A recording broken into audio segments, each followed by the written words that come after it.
Yo, it's Brian here. Today, talking about the San Francisco 49ers. In this one, looking at preseason, very quick look, going over things that are important for the preseason, certain players to watch, and all that cool stuff. And I'll have even more videos coming out next week. I think the first matchup is going to be next Saturday against the Kansas City Chiefs. Don't quote me on that, but that should be a good matchup right there. We're not really looking for wins and losses. We're looking for players that are on the fence, rookie players, new players to the team. Hopefully they perform well and make a good impression for the coaching staff. Wouldn't that be cool, right? Anyways, I hope you guys are having a great Wednesday. Nothing too crazy for me. Let's just get this video started. Before I do, as always, please like and subscribe. That's going to definitely help me out a lot. Click that bell notification, all that cool stuff. I'm pretty sure you guys know when I get to this part, all the sharing, all the stuff to support me. Also, new podcast out, Chung and Lou, if you guys want to check it out. Link in the description below, talking about our favorite YouTube content creators from the past and present. And yeah, there you have it right there. Let's get this started. 49ers preseason preview, what's happening. As you all know, it's probably kind of important for the whole NFL ecosystem because as you saw last year with the pandemic, no preseason. Early on, everybody was going down left and right. It wasn't just the 49ers, although they probably were the most affected team in terms of players being injured, but everybody else was going down. People were being lost for the rest of the season. That was just a big bummer right there. And it's good that they lowered it down to 3 preseason games. I was hoping for only 2, but hey, 3 is better than 0 because I think we found the value of preseason. Even if the players don't really need it, like Tom Brady or great players in our team, George Kittle, Fred Warner, but still, it's nice to stretch your legs out a little bit and play a little bit of football and get used to getting hit a little bit. Not really hard because it's just preseason, but at the same time, just to be able to play football. I think that's the psychological/physical thing that you could be doing during the preseason period. You don't want any injuries during preseason, but shoot, it's better to have a little bit of playing time than no playing time like last year. It's very important, and I think every team is going to take it a little bit more seriously than they usually do because of last year, and we kind of took preseason for granted, or we should say we didn't really take it seriously, but I think it's going to be just a little bit more serious, but at the same time, it's just more to work out a little bit more and get some reps going on. I mean, they haven't played a single game since last year in December, so it's a great way to get freshened up and get ready for the regular season. I'm excited for it personally. I can't wait to see a little bit of 49er football. Hopefully I can watch it. It's a little bit difficult for me because I live in Charlotte, North Carolina. It's kind of difficult to stream games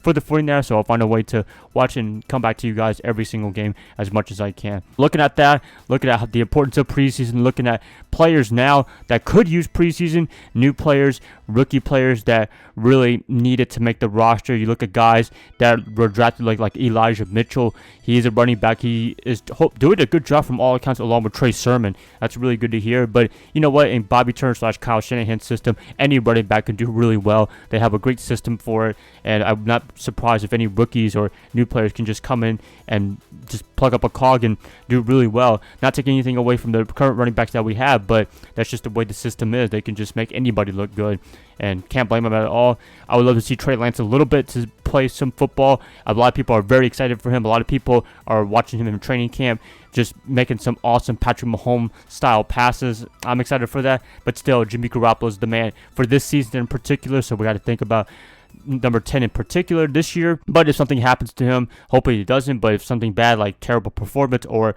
God forbid an injury, then Trey Lance can take over and hopefully be the first rookie to win the Super Bowl. I prefer it to be Jimmy for right now because I'm still a Jimmy G fan all through and through ever since he got here, but a lot of you guys are probably fed up with him. But a lot of you guys that I've seen in the comments below, you guys are still behind Jimmy, and I can't blame you guys at all. So that's good right there. Get to see some players that we haven't seen in a long time. Jalen Hurd, a lot of people are talking about him during training camp, looking really good. He could be the big X factor in terms of being a great receiver for the 49ers. He didn't play at all in 2020. He played a little bit of preseason against the Cowboys in 2019, but that was pretty much it. And I'm hoping he's not a wasted draft pick. I'm hoping he's not going to be the guy that can't play a regular season game at all. Hopefully he doesn't turn out like a Marcus Lattimore, where unfortunately he didn't play a game for the 49ers. He was just too banged up to play football, and he ended up retiring a few years later after being drafted from South Carolina. And during his final year in South Carolina, he got a horrible injury, and he never came back from that, unfortunately. So hopefully Jalen can play this year. I'm excited for him in particular. Mohamed Sanu, I think I said this in my last video. He is an important guy for the 49ers. He could be that Emmanuel Sanders guy that we've been looking for since last year. in 2020. 2019, Sanders was a great mentor. He was also a great player as well, so that was a definitely added bonus. Sanu, he can still play a little bit of football, but the big thing that he brings is leadership. I think Brandon Ayuk and the young guys are going to be really gravitating towards him. They did last year in 2020, but then they cut him, and reportedly they were pretty upset that they cut him. But now, give him a chance. I think he can stay with the 49ers. Can he play full-time? Probably not. He's been a little bit banged up. He's getting up there in age, but at the same time, if he could just give a little bit like Sanders did for the 2019 campaign, it's going to work out really, really well. We need that veteran leadership in terms of the receiver position because almost every guy is pretty much young, and he brings the leadership and brings the experience to the 49ers. That's really important right there. Excited to see the defense and offense just a little bit more. I mean, to be honest with you, the guys that I listed were the top guys that you really have to look forward to in preseason and stuff like that. It's coming up really soon. It's happening real quick. 3 preseason games, and after that, it's going to be to the regular season game against the Detroit Lions.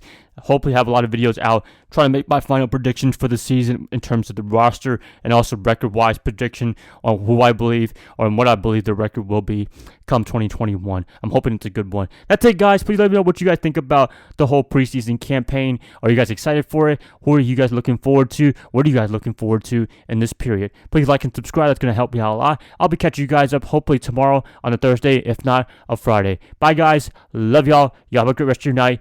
Go Niners all day.